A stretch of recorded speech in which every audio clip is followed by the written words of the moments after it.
ہندوستان میں سب سے پہلے اور سب سے سختی کے ساتھ آواز اٹھنے والی فلسطین کے حق میں حضور غازی ملت کی آواز ہے۔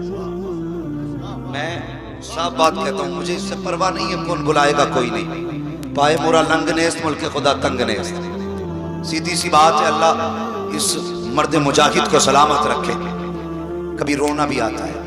حضرت کی یہ زندگی کے جو لمحات گزر رہے ہیں نا، بہت بڑی بات حضرت نے کہی۔ اب تقریر نہ تو میں تقریر کے لائق ہوں، حضرت کی گفتگو کے بعد میں سمجھتا ہوں کہ تقریر کرنا بالکل ایسا ہی ہے جیسا کہ دن میں سورج کے سامنے کسی چراغ کی روشنی تلاش کرنا۔ بس میری اتنی سی بات سن لیجئے۔ حضرت نے کہا تھا کہ اب کام کھڑی دیکھ کے کرنے کا وقت نہیں ہے، اب ضرورت دیکھ کے کام کرنے کا وقت آ گیا ہے۔ ضرورت دیکھ کے کام کرنے کا وقت آ گیا۔ تحریک بیداری جو اتنی بڑی تنظیم چل رہی ہے، گاؤں گاؤں شہر شہر نگر نگر جا کر کے ہمیں بیدار کرنے کی کوشش کی جا رہی ہے۔ حضرت فرما رہے ہیں اس علاقے میں شادیاں سب سے زیادہ ہیں، تمہیں خدا کا واسطہ کسی شادی میں ڈی جے نہیں بجنا چاہیے، یہ عہد کرو، ورنہ تکلیف ہوتی ہے، تکلیف ہوتی ہے۔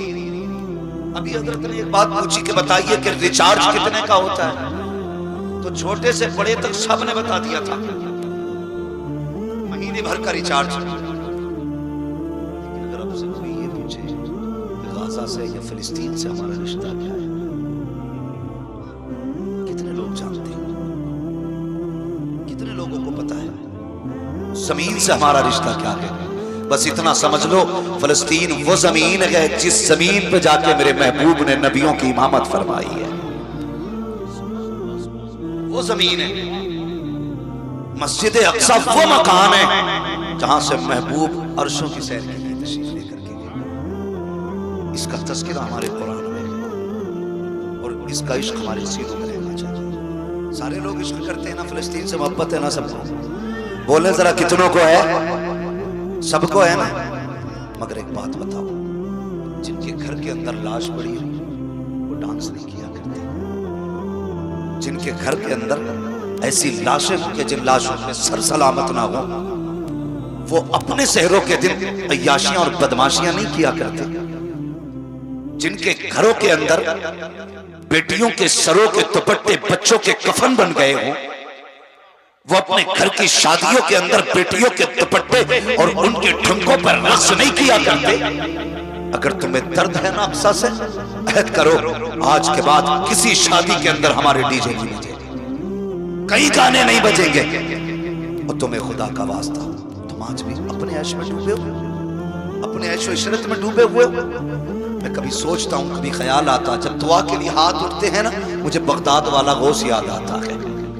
ایک دن میں سوچنے لگا، یہی بغداد والا جب گھر سے پڑھنے کے لیے گیا، سرکار غوث پاک فرماتے ہیں بڑی بھوک لگی تھی، اتنی بھوک تھی کہ میں خود نکل گیا دریا کے کنارے، تاکہ مجھے جو لوگ سبزی دھونے کے لیے کنارے پہ آتے ہیں ان کی پھینکی ہوئی کچھ سبزی مل جائے۔ کہتے میں گیا، میں نے دیکھا مجھ سے پہلے کچھ بھوکے لوگ وہاں پر تھے، وہاں پر تھے۔ کہتے بس میں نے ان کو دیکھا اور پلٹ آیا، کہیں ایسا نہ ہو کہ جس چیز کی تلاش میں یہ آئے ہیں اسی کی تلاش میں میں آیا ہوں اور وہ چیز مجھے مل جائے، ان میں سے کوئی میری وجہ سے بھوکا رہ جائے، ان میں سے میری وجہ سے کوئی بھوکا رہ جائے۔ یہ سرکار غوث پاک کا کردار، اور ہماری قوم ابھی تک کرامتوں کے ڈھول بجا رہی ہے۔ یاد رکھیے، کرامتیں سن کے کوئی ولی نہیں بنا، اگر ولی بنو گے تو ان کے اخلاق اور ان کے کردار کو پڑھنے کے بعد اللہ تمہیں ولایت عطا فرمائے گا۔ کوشش رہتی ہے ہمارے اخلاق اور ہمارا کردار بغداد والے کی طرح۔ بہت غور سے سنیے گا، غوث پاک نے بھوک کے عالم میں ندی پہ سے واپس لوٹ آئے تاکہ ان میں سے کوئی بندہ بھوکا نہ رہے۔ آج کتنی بیٹیوں کو اس لیے زندگی پر ستایا جاتا ہے کہ تیرے باپ نے کھانا ڈھنگ کا نہیں دیا تھا،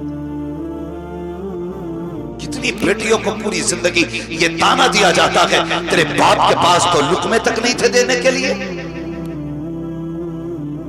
خدا را آپ بھی صابر بنو، کسی پر زیادتی نہ کرو، زندگی اتنی آسان کر دو کہ غریب سر نہ پٹکے بلکہ فخر سے کہے خدا کا شکر ہے اس نے مدینے والے کی امت میں پیدا